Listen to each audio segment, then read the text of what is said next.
Hey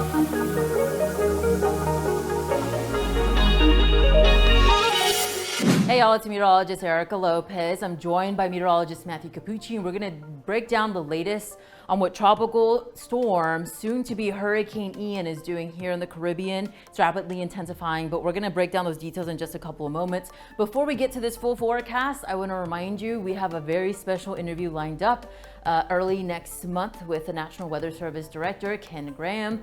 If you have any questions pertaining to weather and climate, make sure you're leaving them in the comment section. You can also send us a direct message.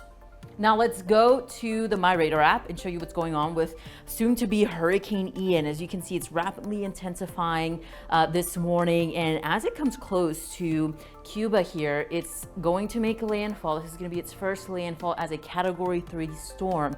We are concerned with storm surge here over this area, damaging winds, and of course, as it moves over areas of the Gulf of Mexico. This track has been changing frequently over the last several days, so it's very important that you keep up to date with the storm. And I'm talking to you guys across the Florida West Coast and portions of Central Florida, and even portions across the Southeast and the Carolinas. You guys need to be on alert as a track comes on over this area. So let's actually zoom into this region across Key West, where right now we're seeing tropical storm warnings. Warnings means you need to be heeding these alerts. This is something that's definitely going to happen over your area. We're concerned with the possibility of storm surge over this area, flooding, and even some very gusty winds. We also have storm surge watches posted for areas across the Florida West Coast, just south of Sarasota, all the way down into the Keys as well, and even tropical storm watches. This is from the latest NHC update that was updated last night, and now we're looking at this track of a storm. Now, there's still a little bit of uncertainty on where exactly this will make a landfall, but we're getting more of a consensus from the models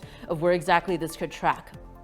Now, as it comes close here to the Tampa Bay area, as you can see, a very strong hurricane. This is a major hurricane, Category 3 strength, and we're concerned with possible impacts of damaging wind gusts and even storm surge across the Tampa Bay area. So this is a storm you'll definitely need to be paying attention to over the next several days. But in terms of rapid intensification, I want to go to our meteorologist, Matthew Cappucci, and he's going to show you what's going on satellite. So Matthew, what do you see on satellite?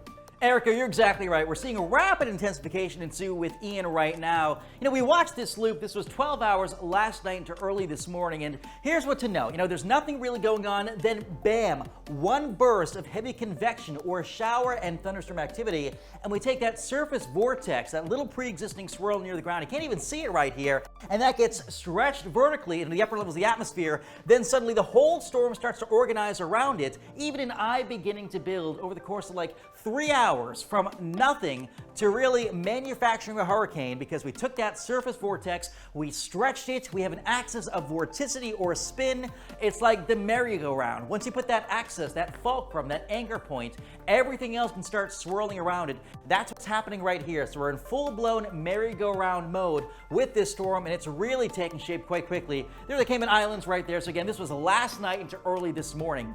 Observations from the Hurricane Hunters show pressure is dropping. Essentially, we're evacuating more air out the top of the storm. Some more that goes out farther aloft, the outflow, the exhaust at high altitudes, that makes room for more air to come in the bottom. So again, we're kind of just cycling through it like that. The more that goes out, the more that comes in, the stronger we can get this nascent hurricane going. So water temperatures are crazy warm over the Caribbean and the Gulf of Mexico, favoring rapid intensification. Temps in the upper 80s to around 90 in that purple. It's like a bathwater temperature down there. And the other thing too, clockwise winds aloft. We got an upper level high atop our developing low pressure center, i.e. the hurricane down here. This is Ian.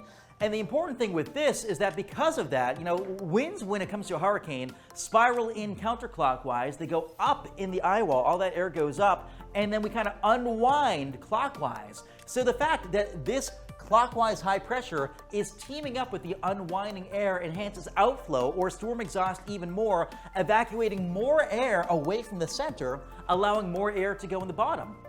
Just like that. Imagine you have like a chimney or something, where and you have a fan at the top of the chimney sucking air out of the chimney. What's going to happen? More air is going to fan in the bottom, really enhancing those flames, fueling it even more. Same exact thing is ongoing right now with this storm. So really, we're getting more air out the top, more is going in the bottom. This thing is building quite quickly.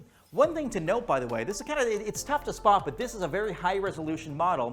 Don't take it as law, but really what it's doing is simulating little eddies inside the eye. Take a look at how weird and diagonal, kind of weirdly shaped this developing eye will be. The reason? Mesovortices. So what I mean by that, there's so much speed, so much wind energy, angular momentum within the actual eye wall itself and nothing within the eye, that causes a discontinuity, so to speak, a very weird breakdown from crazy windy to nothing. So the hurricane says, you know what? Let's warp the eye wall, make these weird little spinny things called mesovortices within the eye to bend and contort that eye wall, to flux angular momentum in, to make it kind of a less jagged, a less difficult transition from crazy wind to nothing. So that's kind of the hurricane's mechanism. And we're sort of seeing evidence of that based on the models. Then this thing gets going like crazy. Category 3 hurricane as it barrels into Cuba later on tonight to early tomorrow morning, pushing offshore. You know, Cuba's very thin, so it doesn't really weaken much over the island. Then look at this. It is just a monster churning north and east. The question, how close does it get?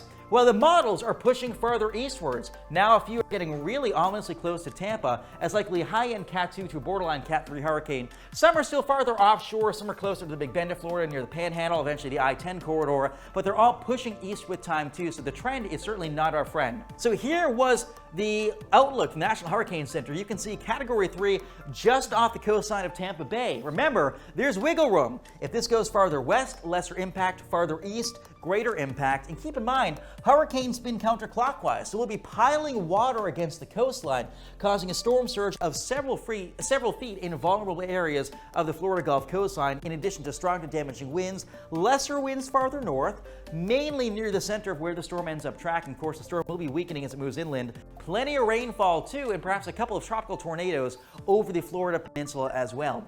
By the way, towards the end of the work week into the weekend, we'll see the remnants pushing to Georgia, the Carolinas, the coastal plain, the Piedmont, and ultimately that could lead to more tornado weather as those spinny remnants move through, in addition to heavy rainfall too. And there's a non-zero chance that with an approaching cold front out of the northwest, we get something called a predecessor rain event. Basically, front right here, moisture being thrown at it. Picture taking a hose and just aiming it at a wall. All that moisture collects, sloshes down the wall. Same thing basically will happen somewhere up in this area. I'm not sure where yet, but I am confident a predecessor rain event could be possible. So again, a lot we're tracking. Keep tuned with this throughout the next couple of days. Erica and I will be watching this around the clock. And believe me, Erica is getting her fair share of work this week. We don't sleep until the hurricane sleeps. Thank you so much, Matthew. We really appreciate that great detailed analysis of what's going on with soon-to-be Hurricane Ian. Now, let's talk about what you can do to protect yourselves. Now, I know a lot of you guys across the Florida Peninsula are very resilient to storms, but there's a lot of you new Floridian residents, just like myself, and I want to walk you through what you can do in preparation for this storm. So first of all, determine your risk. Is it going to be storm surge, strong winds, tornadoes, inland flooding, rip currents? All of these are factors, especially factors that you need to be thinking about if you're across the Florida West Coast and possibly even portions of the Florida Panhandle here. So determine your risk. What are you under the risk of? For you guys across the Florida West Coast, that's storm surge. So we're identifying that as one of those possible risks, but of course, also the risk of severe weather. Now, the next thing you should do is develop the evacuation plan. Know your zone. What would you do if you're under an evacuation order? So first of all, find that evac zone, plan several routes, have supplies to go bag, which I'll detail here in just a couple of moments on what you should be packing. Plan for your pets and follow those evacuation routes. Again, always seek your official emergency managers in your region and your local officials on when you could possibly be under an evacuation order. Now, the next thing is develop that emergency supply kit. What should you be putting in it? Of course, non-perishable food items, water, medicine, and prescriptions. Fill those gas tanks, especially if you do have to be anywhere. If you're on the Florida West Coast, definitely be thinking about that, and even in the Keys.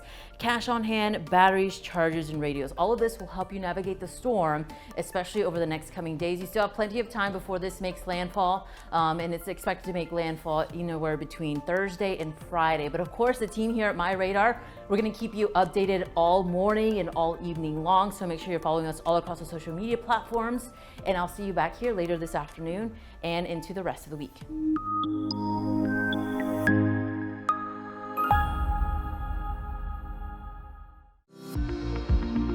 Follow MyRadar on social media, Facebook, Twitter, Instagram, and YouTube.